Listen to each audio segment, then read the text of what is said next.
এ দেখো আমার কিন্তু আজ আমরা বানাবো আমাদের ছোটবেলাকার খুব প্রিয় চাউমিন, যেটা আমরা ছোটবেলায় খেতাম, যেভাবে বানাতাম, এখনকার নুডলস নয়, কিন্তু ছোটবেলাকার চাউমিন। চাইল্ডহুড মেমোরিটাকে একটুখানি কি বলবো আবার তাজা করার জন্য আমি আজকে তোমাদের সামনে রাখছি চাউমিন, যেটা আমরা ছোটবেলায় খেতাম আলু পেঁয়াজ সবজি দিয়ে। নট নুডল, চাউমিন, কিন্তু মাথায় থাকে যেন এটাকে কিন্তু আমরা নুডলস বলতাম না, এটাকে আমরা চাউমিনই বলতাম। তার জন্য আমার লাগবে হচ্ছে সবজি। দেখো, আলু পেঁয়াজ গাজর ক্যাপসিকাম বিনস সবকিছু আমি কুচি কুচি করে কেটে রেখেছি। এতে কিন্তু আলু মাস্ট, এটা যেন মাথায় থাকে, এতে কিন্তু আলু মাস্ট। আমি সবজিগুলো কেটে রেখেছি। লাগবে হচ্ছে আমার সেদ্ধ করা চাউমিন। সেদ্ধ করা চাউমিন দেখো, বয়েল চাউমিন আমি করে রেখেছি। এটা সেদ্ধ করার পর অল্প একটু সাদা তেল দেবে, আর সেদ্ধ করার সময় নুন দেবে। আর সেদ্ধ করার পর জলটা ঝরিয়ে নেওয়ার পর সাদা তেল দিয়ে মাখিয়ে রাখবে, তাহলে দেখবে ঝুরঝুরে থাকবে। চেষ্টা করবে আগের দিন রাত্রে চাউটা বয়েল করে রাখতে, তাহলে ফ্রিজে রাখলে যে কোনো চাইনিজ আইটেম, কিন্তু আমি আগেও বলেছি ফ্রিজে রাখলে রাইস বা চাউ নুডলস এগুলো ফ্রিজে রাখলে পরের দিন ব্যবহার করলে কিন্তু বেশি সহজ হয়, ঝুরঝুরে থাকে। সেটা আমি আগেও একবার দেখিয়েছি কিন্তু ভিডিওতে। আচ্ছা, এরপর লাগবে হচ্ছে ডিফারেন্ট টাইপস অফ সস, যার মধ্যে পড়ছে গোলমরিচ, ভিনিগার, আর আমি টমেটো সস দেব। আমি কিন্তু বাদ বাকি ওই সয়া সস টস দেবো না। কিন্তু আমার তেলটা গরম হয়ে গেছে, আমি এই তেলের মধ্যে দিয়ে দেবো সবজিগুলো।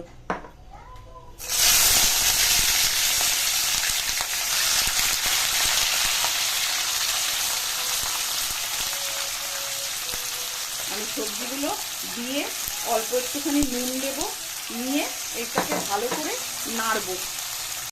এতে সবজিতে পরিমাণ মতন আমি কিন্তু নুন দিয়ে দেবো। আমার নুডলসটাও কিন্তু নুন দিয়ে সেদ্ধ করা, আমার চাউমিনটাও কিন্তু নুন দিয়ে সেদ্ধ করা আছে, সেই হিসাবে বুঝে শুনে কিন্তু নুন দেবে। আচ্ছা, সয়া সস যদি দাও তাতে কিন্তু একটা নুনের মাত্রা থাকে, সেই হিসাবে কিন্তু তুমি স্টার্টিং থেকে নুনটা দেবে। আমি যেহেতু সয়া সস দিচ্ছি না, আমি একটা নুনের আন্দাজ করতে পারবো, কিন্তু তোমরা যারা সয়া সস দেবে তারা কিন্তু নুনের আন্দাজটা বুঝে শুনে করবে, নাহলে কিন্তু অতিরিক্ত নুন হয়ে যাবে। এটাকে আমি এবার একটুখানি চাপা দিয়ে ভাজবো, যাতে কিছুক্ষণের জন্য এটা সেদ্ধ হয়ে যায়। সবজিগুলো সেদ্ধ হওয়াটা খুব দরকার। দেখো, চাপা দিয়ে দিলাম, কিছুক্ষণ ভাজার পরে আমি দেখবো এগুলো সেদ্ধ হয়েছে কিনা আর ভাজা হয়েছে কিনা।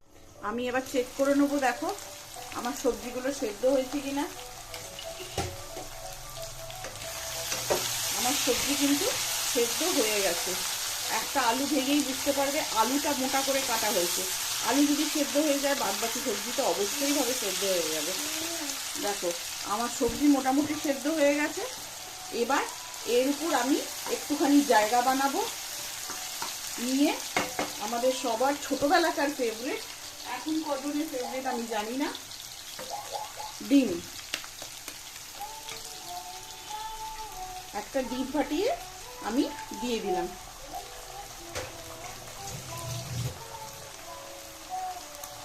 ডিমটাকে অল্প একটুখানি স্ক্র্যাম্বল করে নেবো। দেখো, এর মধ্যেই কিন্তু হয়ে যাবে, তোমাকে আলাদা করে করতে হবে না।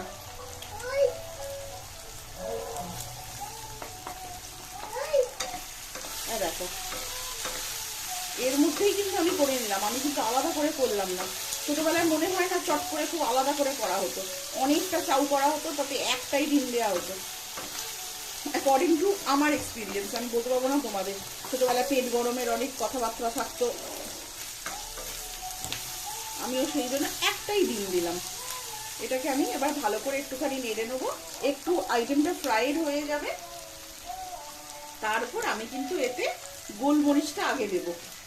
গোলমরিচ ছোটবেলায় দেয়া হতো না, অবশ্যই মনে হয় না খুব একটা দেয়া হতো, বাট গোলমরিচটা নুডলসে দিলে কিন্তু টেস্টটা খুব ভালো হয়, যার জন্য আমি গোলমরিচটা কিন্তু প্রেফার করি নুডলসে। তোমরা যতটা পরিমাণ ঝাল খাবে সেরকম পরিমাণ দেবে, তবে গোলমরিচটা কিন্তু নুডলসের জন্য প্রয়োজনীয়, নুডলসে ভালো লাগে।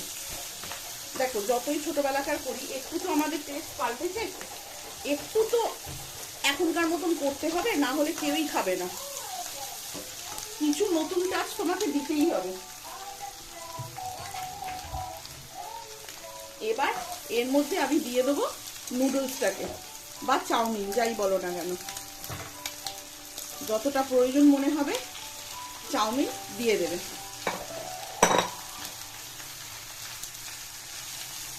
দেখো, আচ্ছা, এক পাশে আমি যেটা ভুলে গেছিলাম, তোমরা এক পাশে কিন্তু টমেটো সসটা দিয়ে দেবে।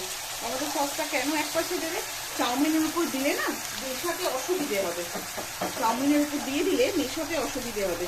তোমরা এক পাশে দেবে, নিয়ে আগে টমেটো সসটাকে সবজিগুলোর সাথে ভালো করে মিশিয়ে নেবে, নিয়ে নুডলসটা বা চাউমিনটা যাই বলো না কেন দেবে। দেখবে খুব সহজ হবে মেশাতে। দেখতে পাচ্ছ? এবার আমি এটাকে ভালো করে মিশিয়ে নেব। অবশ্যই ভাবে আঁচটা হাই রাখবে, ফ্লেমটা হাই রাখবে, না হলে কিন্তু নুডলস গলে যাবে।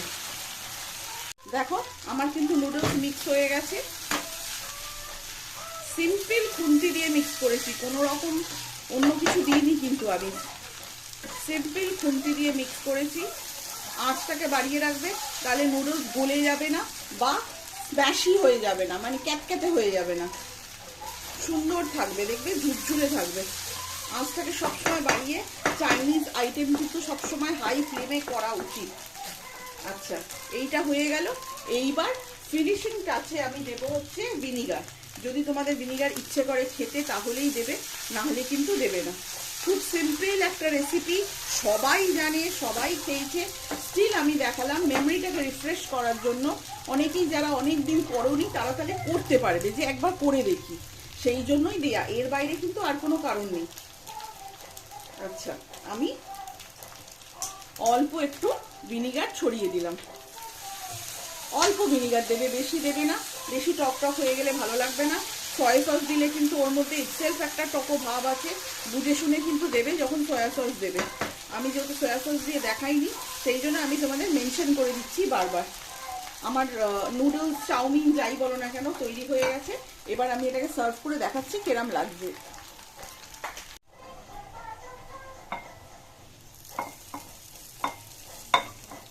দেখো, আমার নুডলস কিন্তু ডান অ্যান্ড অলমোস্ট সার্ভড। দেখো, আমার কিন্তু